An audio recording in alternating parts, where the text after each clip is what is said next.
Kuniga 3-4 horoz tovuq tashiydi. Puliga to'g'ri kelsa sotamiz, pulini qiziq diyorlariga beramiz.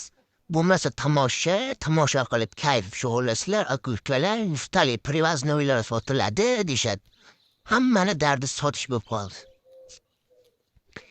Bozorda tugab ketyapti, firmada tugab ketyapti, lekin bularda hech tugamaydi, hech horoz tovuqlar. Voy o'ldirib yutdi, bir raundda qochirib yutdi deb maqtanishni bilishadi. Horozlari qochsa tan olib, erkak bo'lib, akalar horozim qochdi, xomakam boy berdi deb birortasi gapirolmaydi. Haqiqiy horoz o'z kamayib ketyapti. Qizil kitobga kiritiladigan bo'lib qoldi horozvozlar. Hammasi sotaman. Ana gaplari yana olamdolar. Undan ko'ra to'g'risini aytib, akalar, mana shu horozni olib qo'yinglar, iltimos.